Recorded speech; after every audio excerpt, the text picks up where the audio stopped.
Aqui nas galerias, diversos pastores da Assembleia de Deus, de vários estados, sejam bem-vindos a essa casa, como os demais que aqui estão. Entrando agora em comunicações de parlamentares e também pedindo a todos que, na medida do possível, reduzam o seu tempo, eu passo a palavra para o deputado Silas Câmara, do PSD, para fazer o seu pronunciamento. Vossa Excelência tem 10 minutos, se puder reduzir um pouco, seria muito bom.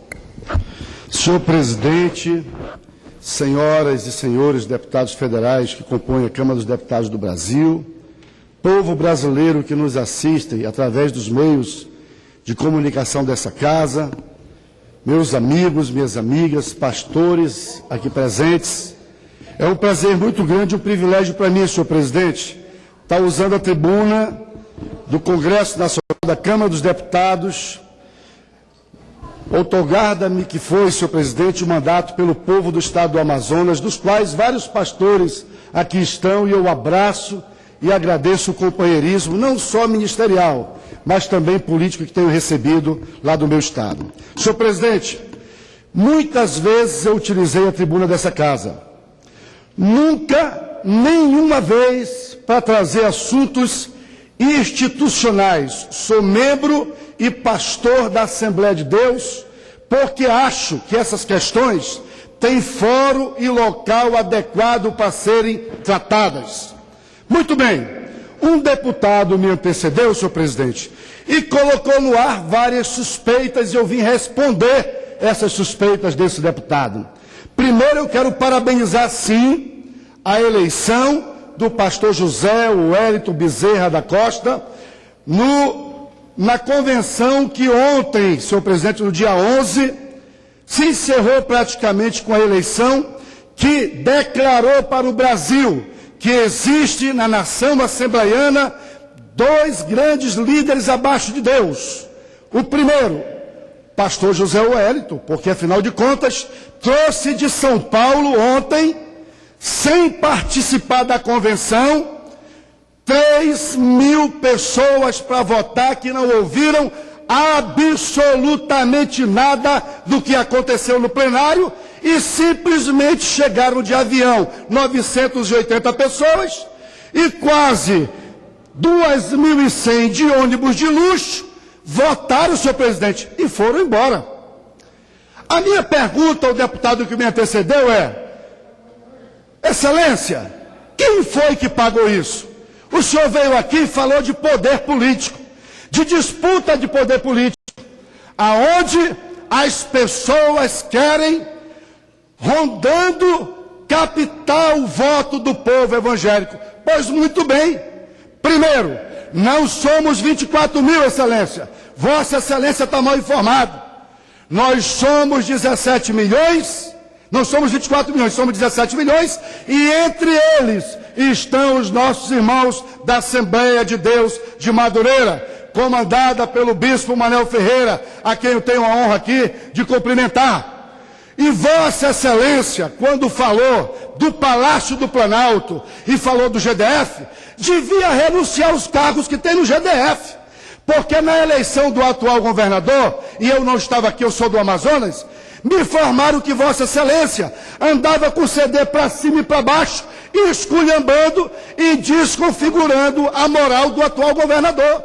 Como é que Vossa Excelência explica agora ter secretaria, ter gerência, ter isso, ter aquilo outro, e até poder para ir denunciar, Excelência? Presidente, nós que viemos do Norte, do Nordeste, do Sul, em mais de 7.000 pastores que merecem o respeito de todo mundo, para ficar embaixo de uma cabanazinha, lá no estacionamento 1, senhor presidente, deitado em beliches, com a fé e a confiança de que a democracia, a honestidade, a transparência deve, senhor presidente, ser pauta de todas as instituições nesse país, principalmente as religiosas.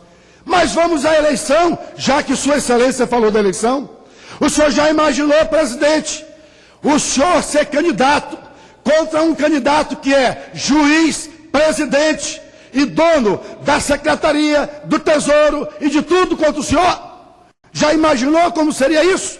Já imaginou ser candidato contra 30 representações para lhe excluir da instituição que o senhor pertence desde que o senhor nasceu, só para o senhor não enfrentar Sua Excelência, o Todo-Poderoso, o Ave Papa da atual administração?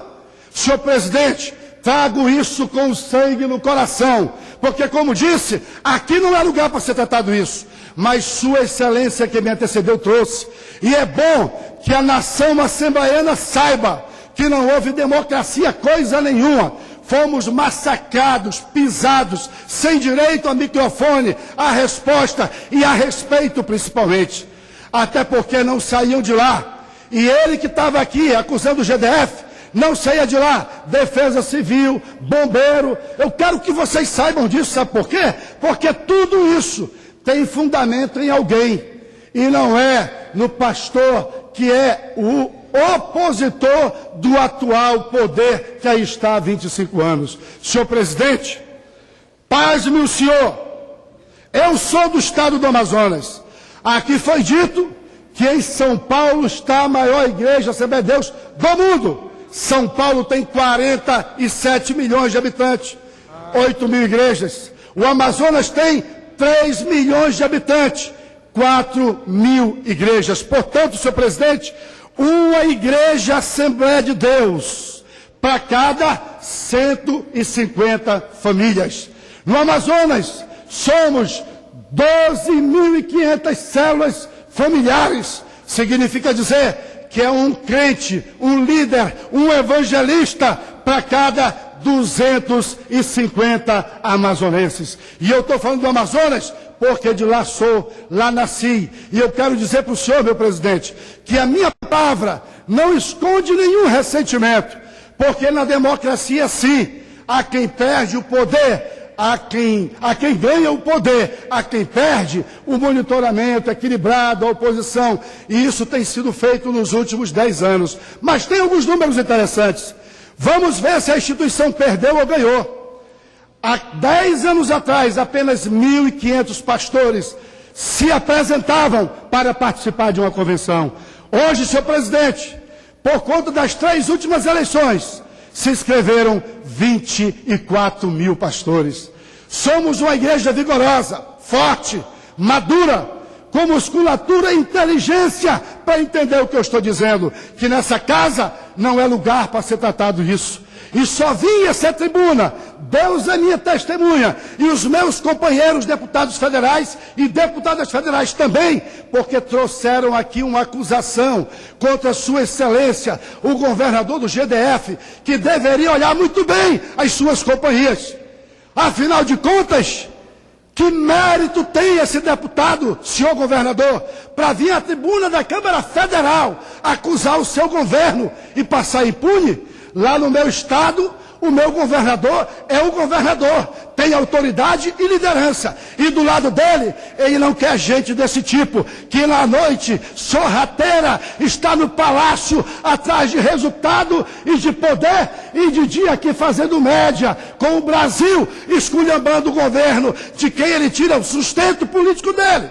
E a base eleitoral toda dele empregada no governo. E para o Palácio do Planalto, senhor presidente, pelo amor de Deus, será que não seria uma leviandade minha dizer que o PSDB, por exemplo, de São Paulo, inclusive com o ex-prefeito Gilberto Carvalho, não deu essa estrutura toda para que eles viessem para cá? Mas não vou fazer isso, porque acho que não devo fazer isso. Mas é muito importante que o Brasil saiba que quem ganhou com essa eleição foi Deus. Não foi um lado, não foi J e não foi S. Foi Deus, porque a democracia se instalou no processo e ganhou o melhor, apesar de tudo. Portanto, senhor presidente, ocupa essa tribuna para abraçar o vencedor.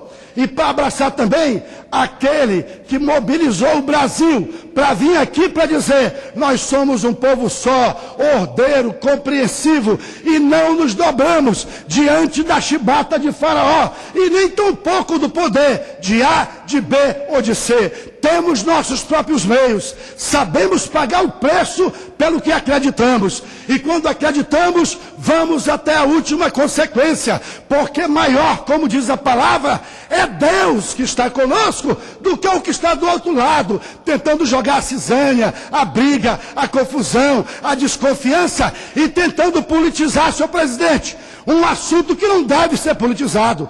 Temos que parar de brincar com política.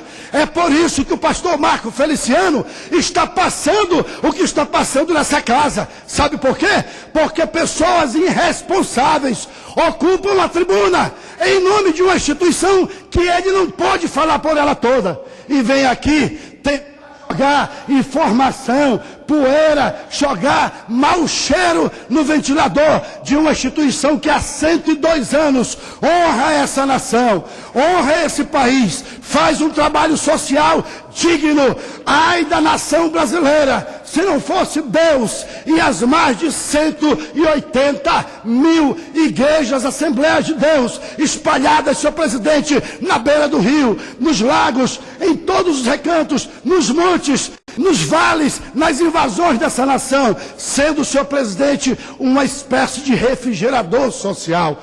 Por isso, a minha palavra não é de indignação, a minha palavra é de entusiasmo por saber que nós somos firmes, somos robustos e temos maturidade para enfrentar situações como essa, mas infelizmente lamentar que se traga à tribuna dessa casa um assunto tão desagradável como esse.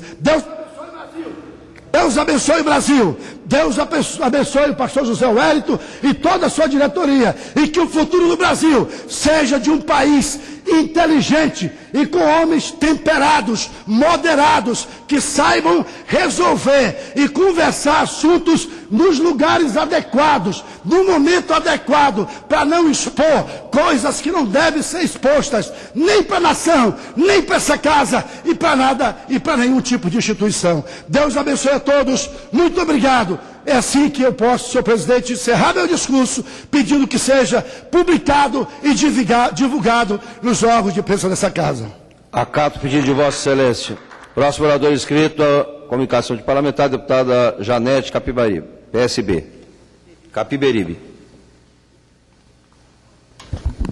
Senhor presidente, senhores e senhoras parlamentares, senhores que encontram-se nas galerias, nossa saudação. Trago, senhor presidente, reflexões sobre o 19 de abril, Dia do Índio. Estima-se que a população indígena no Brasil fosse